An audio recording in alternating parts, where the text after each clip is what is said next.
Would you work as a teacher if you thought you were being watched by the state? Because that's what's happening in Hungary.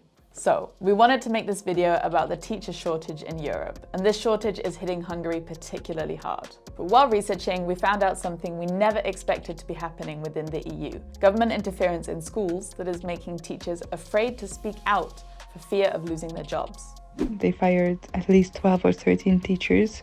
One of them was from my school. One of my colleagues was fired. We're going to have a closer look at what's going on in Hungary, see why there are massive teacher strikes, and check out why super low pay is just one part of the story. But Hungary is not the only country with a teacher problem, right? Well, no, but some countries are managing it better than others. And it's probably no surprise to anyone that one of them is in Scandinavia. Spoiler alert, it's Finland. So how come Finland has one of the best education systems in the world, and how did it get there? We talked to a teacher and we're going to take a look at this in a moment. Hungary is one of the worst countries in Europe for teacher wages and working conditions. Right now there are over 16,000 unfilled teacher positions in Hungary. For a country whose population is just over 9.5 million, that's a lot of missing teachers. No wonder even the school kids are on strike. So how on earth did things get so bad in Hungary? The first reason, conditions of the job. Money is bad. Teachers get 360 euros a month in their first year on the job. What?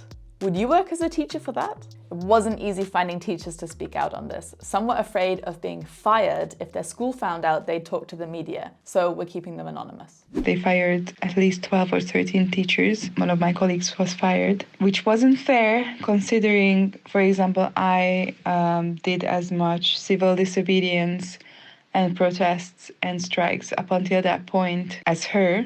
Almost no one wants to be a teacher in Hungary these days.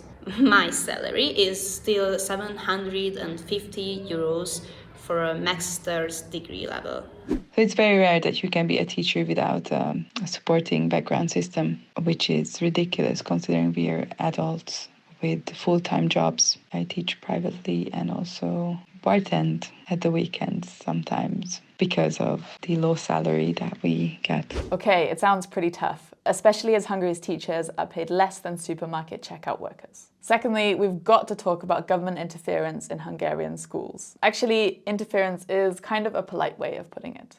The government wants to control all public schools. There is a national core curriculum that must be followed in all schools in the country. They even determine the types of books that we can choose to a very limited amount and what I can and can't talk about in the class. If we consider genders, homosexuality, or even sexual education, we can't talk about it. Anyone who dares to publicly criticize the system is immediately labeled by the government. I have also heard of employees called out by their employer if they find a social media post with such content. The reason behind this is Hungary's increasingly authoritarian and far-right government, led by this guy, Prime Minister Viktor Orbán. His party Fidesz can pretty much do whatever it wants. Hungary is already in major trouble with the EU for banning LGBTQ content in schools. The Commission says it's discriminatory and is taking Hungary to court.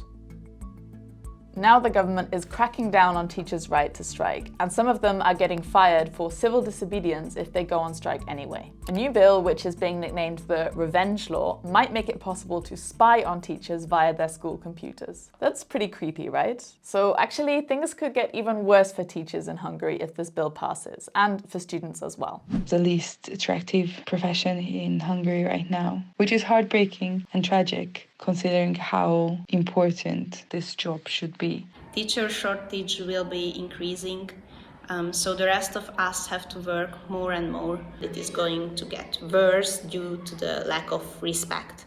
In Finland, it's totally different. Teaching is a really prestigious profession. Although it's not all rosy there either, with a small teacher shortage and budget cuts, Finland is ranked as the 7th best education system in the world. In case you've heard the myth that Finnish teachers are paid like doctors, forget it. Finnish teachers aren't actually the best paid in Europe, but they do make a good salary, starting at 30,000 euros a year. It seems like it's more to do with the value that Finland attaches to education.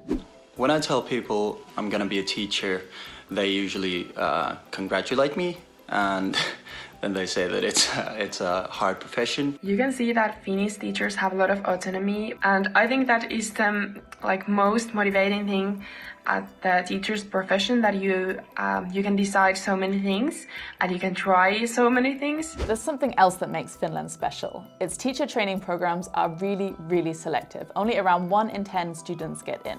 That means that only the best and brightest are taken. What made me to be proud about it is that because in Finland teachers are valued a lot, and I know that in the future I will have a respected profession. Okay, so let me get this straight. We have Finland, where teachers are paid relatively well, but mostly are super valued. We have a ton of other countries with a teacher shortage, where teachers are overworked and the profession isn't valued that much. And then we have Hungary, where teachers are paid so terribly, some of them can barely live on their salary, and some of them are afraid to speak out because the government is breathing down their necks. That's not going to help solve the teacher shortage anytime soon.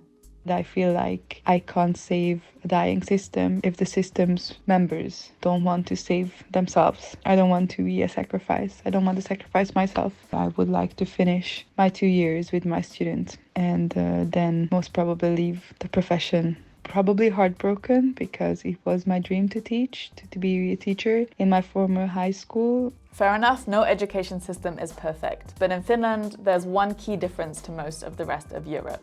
Loads and loads of young people really want to become teachers. And it's not even about the money. It seems like it's an attractive career for other reasons as well.